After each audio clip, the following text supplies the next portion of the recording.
Michel Harry, bonjour. Bonjour. Alors nous allons parler des européennes. Hein. C'est un sujet qui est un peu oublié ces derniers temps. On a parlé beaucoup de débats nationaux, on a parlé de Notre-Dame, et enfin dans les médias on commence à s'intéresser aux élections européennes qui ont lieu le 26 mai.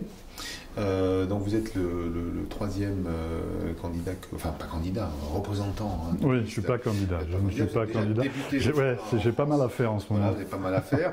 Donc vous êtes la troisième représentante des listes européennes. Alors il y a 34 listes. Est-ce que ça ne fait pas beaucoup? Pourquoi pas Est-ce que ça fait pas beaucoup ou pas? Si c'est l'expression démocratique qui veut ça, pourquoi pas? Vous savez, nous on a 34 listes avec quand même beaucoup moins qui auront peut-être l'occasion d'envoyer des députés à Bruxelles. Vous regardez en Allemagne, l'élection est valable à partir de 0,2%. Là, par contre, effectivement, il y a des listes avec des messages plus ou moins cohérents, je dirais, qui vont être représentés à Bruxelles. Ça fait partie aussi de la crédibilité ou non de cette grande institution. D'accord. Alors, on voit aujourd'hui qu'en gros, il y a deux mondes qui s'affrontent, hein, en dehors peut-être des petites listes qui ont d'autres problématiques qui n'ont rien à voir forcément avec l'Europe, mais on a un choix qui s'offre à nous. Est-ce qu'on va vers une Europe sociale qu'on nous vend depuis des années, mais qu'on n'a jamais trop mis en œuvre, ou est-ce qu'on en reste sur une Europe libérale, hein, les produits s'échangent, les gens peuvent traverser les frontières. Quelle est la proposition de France Insoumise sur ce sujet? Moi, je vois plutôt trois offres. Il y a trois offres. Il y a une offre libérale et ultra-libérale, ordo-libérale, qui est menée par l'Allemagne et ses supplétifs, donc la liste LREM en l'occurrence, UDI et autres LR. Et puis, il y a une deuxième offre qui est une offre nationaliste, qui, elle, est nettement plus dangereuse, qui vise à faire exploser l'Europe et à la détruire. Ce que nous ne souhaitons pas. Puis il y a une liste sociale, plutôt humaniste, qui dit, comme le voulaient sûrement les pères fondateurs après la déflagration de la Seconde Guerre mondiale, un espace où les humains se parlent surtout de paix.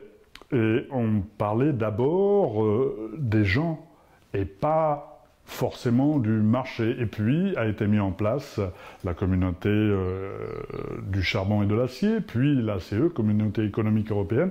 On a commencé à voir que dans les termes, on était loin de l'aspect social qu'on voulait nous initier, même à l'époque. Et de plus en plus, ce que l'on peut remarquer, c'est qu'il s'agit, comme vous l'avez dit, d'une affaire même plus économique, mais carrément financière. C'est-à-dire qu'on a ici des manias de la finance qui gèrent l'Europe. Notamment, l'un des grands pontes de l'Europe est un luxembourgeois qui a eu quelques démêlés avec la justice dans son pays. Voilà, et puis on voit une Europe du dumping social, on voit une Europe du dumping fiscal. Moi, je suis dans la commission éducation et culture. Ce qu'on peut remarquer, c'est que l'Europe a été complètement anéantie, battue en race campagne par notamment les GAFA, qui sont sortis vainqueurs des dernières négociations sur les médias Internet et la régulation, sur les SMA, où on a la loi du pays d'origine qui prime à nouveau, alors que nous avions pensé que le pays de destination aurait primé. Je m'explique. C'est-à-dire que lorsque des géants, des plateformes Internet, notamment des plateformes de streaming, émettront, elles seront taxées à partir du pays d'émission et non pas le pays de destination, ce que nous avions demandé, et de façon transpartisane d'ailleurs. Et donc ça veut dire qu'on a organisé là aussi le dumping social en Europe, c'est-à-dire que ces plateformes s'implanteront soit en Irlande et au Luxembourg, qui sont deux des paradis fiscaux européens, et de ce fait contribueront au dumping fiscal. Et puis nous avons le dumping social sur le travail détaché notamment, et sur une chose que les gens ne connaissent peut-être pas, mais le traité de Lisbonne, lui, prévoit qu'il est impossible d'avoir une harmonisation fiscale et une harmonisation sociale. Parce qu'un article de ce traité ne donne pas l'autorisation de pouvoir le faire. Donc voilà, c'est pour ça que nous disons qu'il faut sortir des traités. Si on veut que l'Europe fonctionne, il faut que ce soit l'Europe des peuples, l'Europe des gens, pas seulement de la circulation des gens, de l'harmonisation sociale, de l'harmonisation fiscale, et puis du protectionnisme solidaire. L'Europe est un marché convoité par d'autres puissances internationales, et l'Europe a une puissance commerciale qui fait qu'elle doit protéger aussi ses échanges commerciaux. Quand on voit un pays qui dicte le commerce mondial, je parle des États-Unis en l'occurrence, quand il décide de faire un embargo contre un pays et qu'il décide que tous les pays qui commerceront avec ce pays seront sanctionnés, on peut se demander s'il n'est pas temps de mettre en place ce qui avait été suggéré, un espace commercial européen qui puisse décider lui-même avec qui il veut commercer ou pas. Voilà, vous voyez, il y a des choses comme ceci. Au niveau géopolitique, il faudrait que l'Europe parle d'une même parole, mais les intérêts sont tellement différents à 27 et on peut le comprendre. L'Europe, c'est 500 millions d'individus, c'est quand même un petit continent, mais avec de multitudes d'histoires et de multitudes d'imaginaires. Et donc, à partir de ce moment-là, il est difficile d'avoir une seule voie diplomatique. La voie française est très différente de la voie hongroise, qui est plus proche de la voie polonaise, très éloignée de la voie espagnole. Vous voyez, donc, lorsqu'on me dit qu'il faut avoir une voie européenne au niveau diplomatique, je veux bien, mais il va falloir qu'on s'entende à ce moment-là, parce qu'on n'a pas du tout les mêmes intérêts. Oui. Les lecteurs ariégeois, au milieu de tout ça, donc on est quand même très très loin. On prévoit un taux d'abstention assez élevé, hein, ouais. comme d'habitude. Mais pour la même raison. Voilà, pour la même raison. Est-ce que c'est pour ça, justement? Est-ce que c'est éloigné des préoccupations? Bien sûr. Alors, ce qui est dommage, c'est que les gens pensent que c'est éloigné de leurs préoccupations alors qu'ils sont impactés directement par l'Europe. Nous, députés, pas chaque semaine mais presque, nous transposons des directives européennes. Transposer, ça veut dire inscrire et donc voter dans le droit français toutes les directives qui émanent de Bruxelles. Ce qui a été décidé à Bruxelles. Voilà, ce qui a été décidé à Bruxelles. Et donc, des fois, nous surtransposons. Hein. C'est-à-dire que sur les barrages, notamment, sur les services publics, on ne nous a pas demandé de casser autant les services publics que nous le faisons aujourd'hui, notamment sur les barrages. Et on avait un article qu'Édouard Philippe aurait pu faire valoir, un article d'un décret qui dit que c'est un espace stratégique et que l'on peut décider d'accepter ou non un actionnariat privé étranger dans des espaces stratégiques, des espaces économiques stratégiques. Et les barrages, en l'occurrence, c'est un espace. L'hydroélectricité, c'est un espace économique stratégique, c'est un espace stratégique tout court, parce que celui qui détient l'eau détient la source de la vie, quand même. Hein. Donc ça veut dire que, je prends un exemple, ici en Ariège, on a plusieurs barrages. Certains d'ailleurs sont déjà en concession, en discussion, les concessions sont en discussion depuis 2017, des barrages Verax, la barre, je crois que ça va être en 2021, 2023. Et donc, lorsque nous avions besoin, jusqu'aujourd'hui, d'un étiage de l'Ariège, parce que l'Ariège fait partie d'un plan d'étiage aussi de la Garonne, il faut savoir qu'il y a Golfech un peu plus loin là-bas, et donc il suffisait de s'entretenir avec EDF qui organisait les lâchages d'eau. Aujourd'hui, si vous avez une entité privée, ils vous diront il y a possibilité de lâcher techniquement, mais ça a un coût. Et ce coût, vous allez donc le payer, et vous, citoyens, ça sera répercuté sur vos factures. Il y a ceci, et puis offrir les barrages qui sont la solution la plus simple pour compenser des surconsommations énergétiques, eh bien, si on le donne ceci au privé, on va avoir un énorme problème d'indépendance stratégique et énergétique. Un ordinateur, ça fonctionne s'il y a de l'électricité. Si l'électricité est fournie par ces barrages et que c'est le privé qui décide de la quantité d'électricité à fournir, nous allons avoir un problème, surtout s'il y a multiplicité des concessions et que ces concessions sont dans des mains absolument différentes. D'ailleurs, ce qu'il faut savoir, c'est qu'en Allemagne, toutes les concessions qui sont délivrées à l'heure actuelle sur l'hydroélectricité sont confiées au public, via les Länder. En Slovénie, l'hydroélectricité est à 99%, comme en Norvège, public. En Slovénie, on met carrément un pôle public en place. Et en Norvège, 90% de l'hydroélectricité est publique. En France, on fait l'inverse. Parce qu'on a un gouvernement qui décide de faire l'inverse. C'est pas parce que l'Europe décide de nous imposer ceci. Elle nous impose la concurrence libre et non faussée, et à nous de voir comment ceci nous l'organisons. Et nous, on décide de surtransposer. Voilà. Alors, ce que vous voulez dire, c'est qu'en fait, on donne des fois une image à l'Europe qui n'est pas forcément la bonne. C'est-à-dire que c'est pas l'Europe qui décide, c'est quelque part c'est les institutions françaises qui peuvent faire. L'Europe décide, parce que c'est un accord, c'est le dernier traité de Lisbonne. L'Europe décide et chaque Parlement doit transposer dans son droit les directives européennes. La directive, on n'est pas obligé de surtransposer. Vous savez, l'importance de ces élections européennes, notamment, je le dis aux Français, je le dis aux Ariégeois, la directive sur la SNCF est passée à 24 voix. Ça veut dire que s'il y avait eu 24 personnes, si on avait eu 24 nous députés de plus, on aurait pu empêcher que cette directive européenne sur la SNCF, donc sur la casse du service public ferroviaire européen, soit effective. Voilà, c'est important le député européen. Et voilà, la pêche électrique, notre député Younous Omarjee a été à l'initiative de cette directive européenne et nous venons de voter la semaine dernière au Parlement français l'interdiction de la pêche électrique. Bon voilà, il y a quand même une utilité effective, surtout sur les services publics. L'Europe de Lisbonne, l'Europe de Merkel, qui est suivie par notre président de la République, c'est l'Europe de la casse des services publics.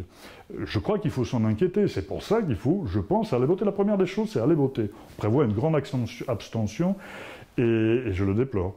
Parce que je crois que ce qui se fait à l'Europe a un impact absolument considérable sur nos vies. Sur toutes nos vies, même sur les vies des Ariégeois, notamment des agriculteurs ariégeois. Je vous dis des barrages, la PAC, et puis les écoles.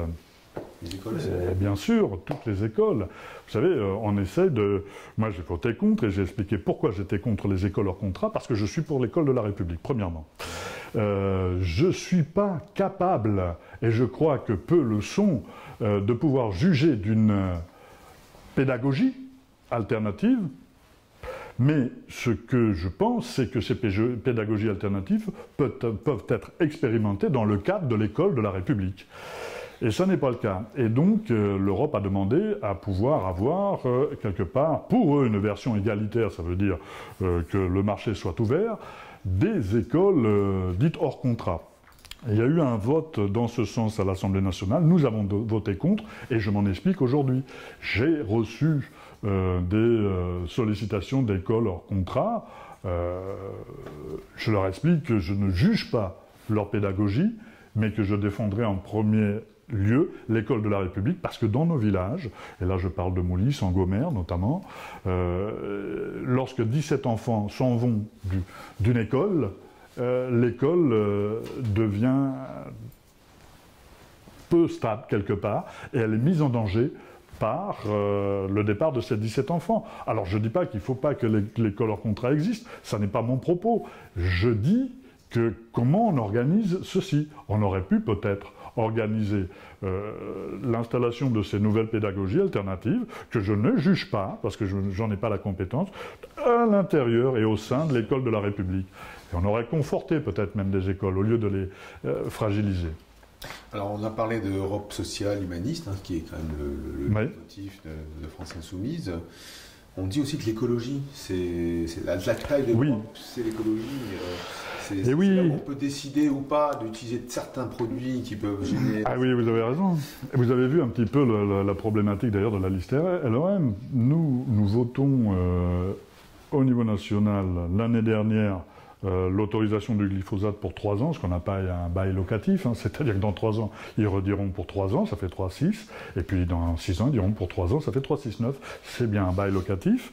Et donc, mais par contre, la liste LREM, là, dit que dans les 5 ans, dans la mandature européenne qui va arriver, à la fin, il faut que le glyphosate ne soit plus utilisé. Ça fait 5 ans, ça fait 2 ans de plus. Il y a un dysfonctionnement entre le programme européen et le programme national. Non, si on veut effectivement faire les choses correctement, il faut supprimer l'utilisation du glyphosate, qui est un produit cancérigène, on le sait tous, et qu'on balance dans nos champs. Et on consomme les produits qui ont reçu ce produit, qui est cancérigène. Donc voilà, donc ça veut dire qu'il faut vraiment se poser la véritable question. Et puis l'écologie, quel que soit le mouvement. Nous sommes pour une écologie solidaire. Quand j'entends le président de la République sur un discours dire « écologie industrielle », je ne sais pas ce que c'est, moi, l'écologie industrielle. Je sais ce que c'est que le capitalisme vert. L'industrie écologique, oui, mais l'écologie industrielle, ça, il va falloir m'expliquer le concept. Je ne sais pas ce que c'est. D'ailleurs, c'est antinomique, ça n'est pas possible. Donc voilà, on a des listes qui prônent le capitalisme vert, c'est-à-dire l'Europe Écologie Les Verts en ce moment, qui dit qu'effectivement, elle travaillera sûrement avec la droite, avec le PPE, parce qu'il faut installer cette idée de l'écologie dans le capitalisme. Ouais, moi... vous mettez cette idée-là avec des technocrates de Bruxelles, vous reprenez la phrase de Coluche, qui disait vous mettez un technocrate, et puis de plus, moi je rajoute capitaliste dans le Sahara, dans 5 ans il achète du sable. Donc à partir de ce moment-là, voilà, donner à des capitalistes vers une forêt, ils replanteront du sapin de Noël après l'avoir complètement détruite. Vous voyez ce que je veux dire? Donc voilà, ça d'une part, et puis c'est de l'écologie solidaire dont il s'agit. C'est de l'ensemble de l'humanité dont il s'agit. Et donc à partir de ce moment-là, l'écologie culpabilisatrice qui est développée par certains mouvements fait fuir la population de la préoccupation écologique véritable. C'est-à-dire quand on dit comme ça, c'est vous qui devez commencer... C'est vrai, on doit être responsable. On va culpabiliser les gens parce qu'ils prennent un peu trop d'eau pour se laver les dents. En ce moment, ils payent les fuites que Vinci récupère. Voilà, Vinci ne refait pas les canalisations et pourtant fait payer la facture au bout du robinet. Et en ce moment, on paye environ 40% de fuite. Donc voilà, il y a quelque chose peut-être à revoir là-dessus. On a chez nous quelqu'un comme Gabriel Amar, qui est spécialiste de ces questions sur l'eau, qui dit que reprendre les régies, les services d'eau en service public, en régie publique notamment, a pour conséquence de générer de grandes économies, notamment ne serait-ce que des fois la TVA, juste ça. Et si M. Estrosi a mis ça dans l'idée de le refaire, c'est pas parce que c'est le plus grand philanthrope du monde. C'est clair. Donc sur le terrain, vous y êtes au quotidien. Quand je dis vous, c'est France Insoumise. Oui, et vous avez on est un peu seul. Ouais. Vous avez des... Oui, un peu seul. Parce qu'on ne voit pas grand monde sur le terrain, mais tant pis pour eux. Nous y sommes parce que nous respectons les électeurs et les élections. Alors vous avez 2 concurrents qu'on a vus sur le terrain, La République En Marche, France Insoumise. Vous avez une innovation. Oui. C'est la holovan. Vous pouvez nous expliquer? Alors on dit un ou une hologramme? Un hologramme. Un hologramme? Alors ce serait un holovan. Alors c'est un van. Oui, voilà. On a vu aussi à Pamiers. Non, on le verra. On le verra à Pamiers le 15. À Foix et à Pamiers, on le verra le 15 mai.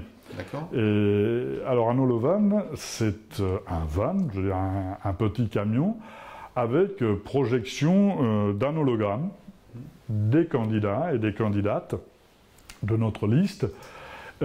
Qui s'expriment sur différents sujets. Et c'est quelque chose qui est diffusé en continu. Et il y a effectivement là la mise en place de nouvelles technologies qu'on avait expérimentées pendant la présidentielle qui avait eu un certain succès. Donc c'est pour ça qu'on continue. Et puis c'est quelque chose de très nouveau et qui attire. Donc à Saint-Jean, du monde est venu nous voir. Vous espérez quoi, France Insoumise, en termes de score, en termes de résultats, que vous pesiez dans ce que vous voulez me dire?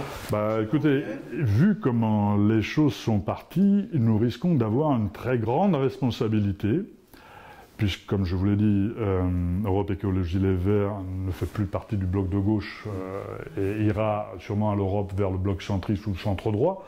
Nous serions peut-être les seuls de ce côté gauche de la politique européenne à envoyer des députés à Bruxelles. Alors ça, que place publique, le rassemblement. Aujourd'hui, ça a l'air compliqué. Je regrette tout ceci, tout cet ensemble-là.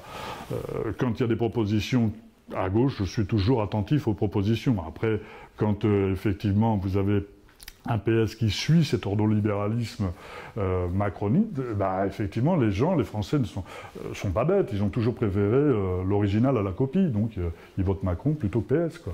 Et voilà. Et quand on fait du pseudo-social, à ce moment-là, ils votent plutôt France Insoumise plutôt que PS, puisque le PS n'est plus reconnu en tant que tel, n'est plus une force sociale, n'est pas une force libérale, économique. Donc, à partir de ce moment-là, il n'y a plus de positionnement du PS. Donc, il y a une désaffection.